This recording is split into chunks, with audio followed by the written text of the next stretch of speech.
Cockroach Janata party CJP కేంద్ర విద్యాశాఖ మంత్రి ధర్మేంద్ర ప్రధాన్ రాజీనామాకు దారితీసింది ఈ కాక్రోచ్ జనతా పార్టీ. అయితే ఎప్పుడైతే ఇది సక్సెస్ అవుతుంది అనేటువంటి నమ్మకం ప్రతిపక్షాలకు వచ్చిందో, అలాగే దీనికి ప్రజా మద్దతు కూడా క్షేత్రస్థాయిలో పెరుగుతుంది అని గమనించారో, అప్పుడు దాన్ని ప్రతిపక్షాలు కూడా అడ్వాంటేజ్గా తీసుకునే ప్రయత్నాన్ని కూడా మనం దేశ రాజకీయాల్లో భాగంగా చూసాం. ముఖ్యంగా కాంగ్రెస్ పార్టీ ముందు నుంచి కాకపోయినా ఎప్పుడైతే ఆల్మోస్ట్ జంతర్ మంతర్ దగ్గరకు వచ్చిన సక్సెస్ఫుల్ స్టేజ్లో ఉంది, దీనికి ఎక్కువ మద్దతు కూడగడుతున్న సమయంలో రాహుల్ గాంధీ, ప్రియాంక గాంధీ ఇద్దరూ కూడా ప్రధాని మోడీ ఇంటి దగ్గరికి వెళ్ళడం, చుట్టుముట్టడం, తర్వాత వాళ్ళని అదుపులో తీసుకోవడం, ఇది ఇంకొంచెం సెన్సేషనలైజ్ అయింది. అంటే కాక్రోచ్ జనతా పార్టీ జంజీ ఉద్యమాన్ని ఒక్కదాన్ని చూపించట్లేదు, ప్రతిపక్షాలు దాన్ని అడ్వాంటేజ్గా తీసుకునే కోణాన్ని కూడా, ముఖ్యంగా కాంగ్రెస్ పార్టీ అడ్వాంటేజ్ తీసుకునేటువంటి కోణాన్ని కూడా దేశానికి తెలిసేలా చేసింది. ఎప్పుడు జరుగుతూ ఉండే పరిణామమే. అయితే తెలంగాణ ముఖ్యమంత్రి రేవంత్ రెడ్డి కూడా ఈ జనతా పార్టీ సక్సెస్ ఏదైతే ఉందో అది కాంగ్రెస్ పార్టీ ఎట్లా అయితే దాన్ని ఇంకొంచెం తనకు సానుకూలంగా మార్చుకునే ప్రయత్నం చేస్తున్నారు, తెలంగాణ రాష్ట్రంలో ముఖ్యమంత్రి రేవంత్ రెడ్డి కూడా అదే దిశలో పయనిస్తున్నారు. వాళ్ళు అప్పుడు సడక్ టు సంసద్ అనేటువంటి ఉద్యమం అనౌన్స్ చేశారు. తర్వాత తాజాగా ఆయన చట్టసభల్లో వీళ్ళ వయసు ఏదైతే ఉందో అది 21కి తగ్గించాలని అన్నారు. అంతవరకు బాగానే ఉంది. కానీ చూస్తూ ఉంటే మరి తెలంగాణలో ఇందుకు పరిస్థితులు అనుకూలంగా ఉన్నాయా? ఏదైతే రేవంత్ రెడ్డి జంజీని ఆకర్షించడానికి ఒక వ్యూహం వేశారు, అంటే ఏదైతే ఇప్పుడు ఆయన ఎక్కువ జంజీ యువత గురించి మాట్లాడుతున్నారు, జంజీ యువత తలుచుకుంటే ఏదన్నా సాధిస్తారు, వాళ్ళని విద్యాశాఖ మంత్రిగా పెట్టాలి, ఐటీ శాఖ మంత్రిగా పెట్టాలి, ఇవన్నీ కూడా ఆయన మాట్లాడుతూ ఉన్నారు. కానీ యువత ఆయన ఎలా చూస్తూ ఉన్నారు? తెలంగాణ యువత, ఎందుకంటే ఆయన ముఖ్యమంత్రి అయింది కేవలం తెలంగాణకే, ఆయన పవర్ఫుల్ పొజిషన్లో ఉంది తెలంగాణ కాబట్టి ఆయన దేశ స్థాయిలో అన్ని పెద్ద మాటలు మాడుతున్నారు. కేంద్ర విద్యాశాఖ మంత్రి, కేంద్ర ఐటీ శాఖ మంత్రి వంటి పోస్టుల గురించి ఆయన మాట్లాడుతున్నప్పుడు తెలంగాణ యువత కూడా ఆయన అంత పాజిటివ్గా చూస్తున్నారా? ఈయన నిజంగా జంజీని బాగా సపోర్ట్ చేస్తున్నారా, లేకపోతే రివర్స్ అయ్యారా అన్న కోణాన్ని మనం గమనిస్తే, రేవంత్ రెడ్డి ఏదైతే జంజీ యువతని ఆకర్షించడానికి ఇవన్నీ చెప్పారు, ఎందుకంటే రాజకీయ నాయకులు సాధారణంగా ఏది చేసినా వెనక ఒక రాజకీయ కోణం ఉంటుంది కాబట్టి ఆ కోణంలో చూస్తే ఇది బ్యాక్ ఫైర్ అయిందని చెప్పుకోవచ్చు. ఎందుకంటే తాజాగా తెలంగాణ ఎండ్రెంట్ పార్టీ అనేటువంటి ప్రకటన రావడం అందరికీ తెలిసిన విషయమే.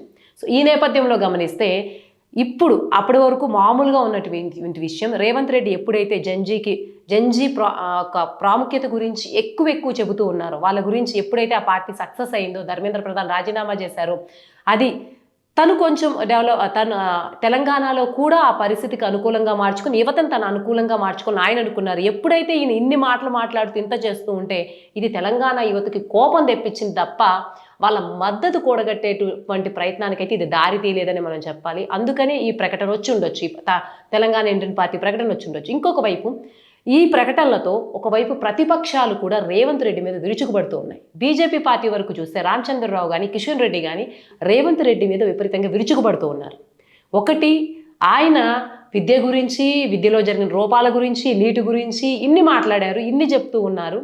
ఇంకో పక్కన యువనేతలు రావాలంటారు, యువకులు ఉండాలంటారు. పక్కన కాంగ్రెస్ పార్టీలో యువనేతలు ఎక్కడున్నారు? జాతీయ స్థాయిలో ఖర్గే యువనేత కాదు కదా, మరి మేమైతే నితిన్ నబీల్ లాంటి యువనేతను తీసుకొచ్చామని రామచంద్రరావు కౌంటర్ ఇచ్చారు. ఇంకొక వైపు ఓ పక్కన విద్యాశాఖ మంత్రిగా రేవంత్ రెడ్డి ఉండి, ఓ పక్కన ఉద్యోగాల విషయంలో కావచ్చు, జాబ్ క్యాలెండర్ విషయంలో కావచ్చు, నిరుద్యోగ భృతి విషయంలో కావచ్చు, ఇన్ని జరుగుతూ ఉంటే దేన్ని పట్టించుకోవట్లేదు. ఇంకొక పక్కన జంజీ ఉద్యమం, కాక్రోచ్ జనతా పార్టీ చేసిన ఉద్యమం గురించి ఇక్కడి నుంచి అక్కడికి ఉద్యమిస్తానన్న వ్యక్తి మన రాష్ట్రంలో, తెలంగాణ రాష్ట్రంలో పోలీస్ పోస్టులు పడకపోవడం గురించి, నిరుద్యోగులు అలాగే యువత ఫీజు రియంబర్స్మెంట్ గురించి ఎన్నో నిరసనలు చేస్తుంటే నెలల తరబడి వాళ్ళకి ప్రతిపక్షాలు మద్దతు ఇస్తే వాళ్ళు కూడా స్వయంగా వచ్చి వాళ్ళ సమస్యల మీద పోరాటాలు చేస్తుంటే కనీసం స్పందించలేదు.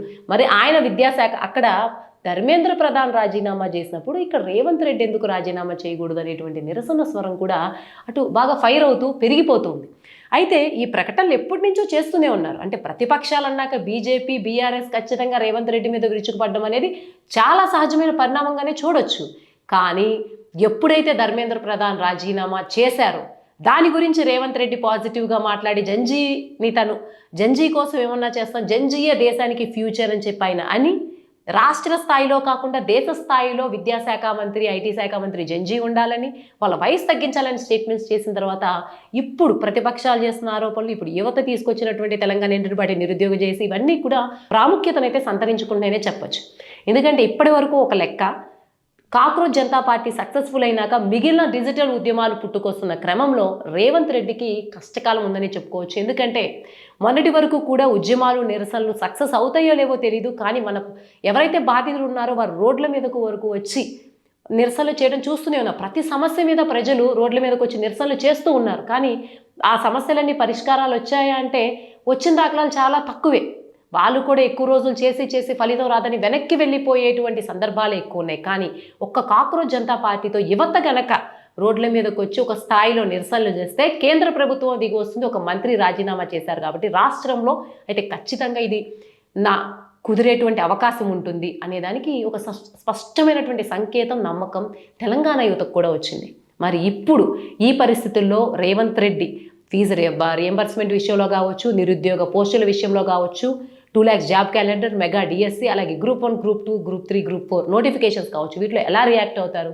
ఇప్పుడు కనుక రేవంత్ రెడ్డి పాజిటివ్గా రెస్పాండ్ అయ్యి అవి ఎంతో కొంత యువతని కొంత సంతృప్తి పరిచేటువంటి ప్రయత్నం చేయకపోతే ఇది ఇంకా తీవ్రతరమై ఎందుకంటే కాంగ్రెస్ పార్టీ కూడా కేంద్రంలో కాక్రోచ్ జనతా పార్టీని సమర్థించిన నేపథ్యంలో, రేవంత్ రెడ్డి స్వయంగా సమర్థించిన నేపథ్యంలో ఇప్పుడు రేవంత్ రెడ్డి తదుపరి అడుగు ఎలా ఉండబోతుంది? అందులోనూ తెలంగాణ ఇండియన్ పార్టీ నిన్న ఇథనాల్ 20 పార్టీ, అలాగే రిజర్వేషన్ హటావు 2-3 రోజుల్లోనే, ఒక్క రోజులో 2 రోజుల్లో పుట్టుకొచ్చిన పార్టీలు ఇవి. ఆ 2 రోజుల్లోనే ఏదైతే దేశ స్థాయిలో ఇథనాల్ 20 రిజర్వేషన్ అంటే lakhs ఆఫ్ ఫాలోవర్స్ వచ్చేసారు. మరి ఇప్పుడు తెలంగాణలో కూడా కొంత నిరుద్యోగులు అదే బాట పట్టారు కాబట్టి దీన్ని రేవంత్ రెడ్డి ఎలా తీసుకుంటారని వేచి చూడాల్సిందే. ఏదేమైనప్పటికీ ఇప్పుడు తెలంగాణలో జరుగుతున్న పరిణామాల గురించి, ఇప్పుడు నిరుద్యోగుల మీద యువత గురించి రేవంత్ రెడ్డి ఎలా రెస్పాండ్ అవుతారని ఆయన రాజకీయ భవిష్యత్తుకు కూడా కీలకమైనటువంటి పరిణామం. ఎందుకంటే 10 ఏళ్ళు తానే ముఖ్యమంత్రిగా ఉంటానని చాలా గట్టిగా నమ్ముతున్నారు. బీఆర్ఎస్ మీద కూడా అంతే వ్యతిరేకత ఉందని నమ్ముతున్నారు. అయితే క్షేత్రస్థాయిలో బీఆర్ఎస్కి సానుకూలత లేకపోవచ్చు, కానీ సీజేపీ ప్రభావం ఇప్పుడు తెలంగాణ మీద కూడా పడింది కాబట్టి రేవంత్ రెడ్డికి తప్పకుండా ఇది మైనస్ అయ్యేటువంటి అవకాశం ఉంది.